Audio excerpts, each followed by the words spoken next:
কয়েকজন উপদেষ্টার ব্যাপারে অভিযোগ এনেছিলাম এবং আপনারা দেখেছেন ইন্টারিম গভর্নমেন্ট নিজেকে তত্ত্বাবধায়ক সরকারের সমপর্যায়ে নিরপেক্ষ সরকার হিসেবেই প্রতিবাদ করেছিল এবং সে ভূমিকায় তারা আছে সেটা তারা বলার চেষ্টা করেছিল।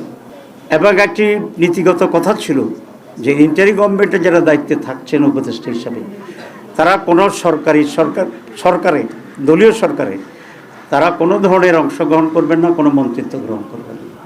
কিন্তু শুরু থেকেই আমরা একজন ব্যক্তিকে ইন্টারিম গভর্নমেন্টের যিনি আমাদের প্রতিরক্ষা উপদেষ্টা ছিলেন তিনি প্রথম দিনেই খলিলুর রহমান সাহেব পররাষ্ট্রমন্ত্রী হিসেবে শপথ গ্রহণ করছেন, যেটা তিনি তার আগের শপথের পরিপন্থী কাজ করেছেন।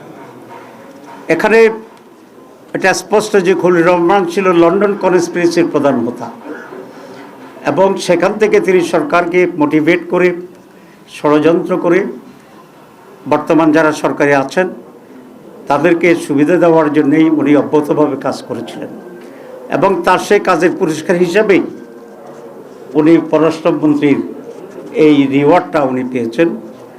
এতে আমি বিস্মিত হয়েছি বিএনপির ব্যাপারেও, কারণ বিএনপিকে এতই তার লোকজনের সংকট আছে যে একজন বিতর্কিত ব্যক্তি যিনি ইন্টারিম গভর্নমেন্টে থাকার সময়ে বিএনপির নেতা সালাউদ্দিন সাহেবই তার বিরুদ্ধে বক্তব্য রেখেছিলেন এবং তাকে সরকারের থেকে বের করে দিতে বলেছিলেন।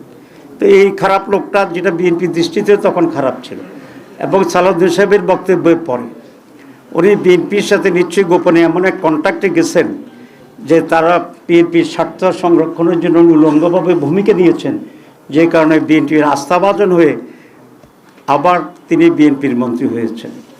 কারণ নিশ্চয়ই বিএনপির সাথে ওনার এমন এক কমিটমেন্ট ছিল, বা ওনার সাথে বিএনপির এমন এক কমিটমেন্ট ছিল যে উনি ইন্টারিম গভর্নমেন্টের থেকে বিএনপিকে হেল্প করবে নির্বাচনে, আর বিএনপি সরকার গঠন করলে ওনাকে মন্ত্রী বানাবে।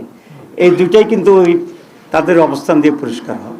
সুতরাং খলিলুর রহমান সাহেবকেও একইভাবে জিজ্ঞাসাবাদে আনা উচিত এই সরকারের, এবং যে কী ধরনের কনস্পিরেসি হৃদয়না সহ অন্যরা তারা করেছেন, যে জাতিকে একটি সুষ্ঠু নির্বাচন থেকে তারা বঞ্চিত করেছেন। কারণ একটি সুষ্ঠু নির্বাচন এই জাতির জন্য অত্যন্ত প্রয়োজন ছিল, তাদের মনের আকাঙ্ক্ষা ছিল, তাদের দাবি ছিল। কারণ গত 56 বছরে এই জাতি কোনো নির্বাচন পায়নি। আমরা সকলেই চেষ্টা করেছিলাম যে একটা সুষ্ঠু নির্বাচন হবে এবং এই সুষ্ঠু নির্বাচনের মাধ্যমে যারা নির্বাচিত হয় তারা সরকার গঠন করবে।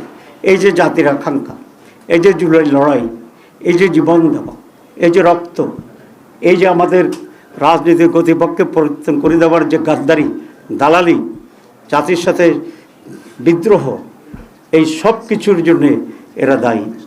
এত বড় আকাঙ্ক্ষা সুষ্ঠু নির্বাচনের জন্য এটা বন্ডুল করে দিয়েছে এই মীর জাফররা। সুতরাং এই মীর জাফরদেরকে, খলিলুর রহমানকে আমি দাবি করব, সরকার যদি স্বচ্ছতার কিছুটা হইলেও পরিচয় করতে চায়, এবং সেই খলিলুর রহমান তো নিরাপত্তা উপদেষ্টা, আমি বলেছি ডিফেন্স অ্যাডভাইজার ছিল, নিরাপত্তার অ্যাডভাইজার ছিল, তো তাকেও মন্ত্রিসভা থেকে বের করে দেওয়া উচিত এবং তাকেও জিজ্ঞাসাবাদে এনে ষড়যন্ত্র কী হয়েছে সেটাকে বের করা উচিত।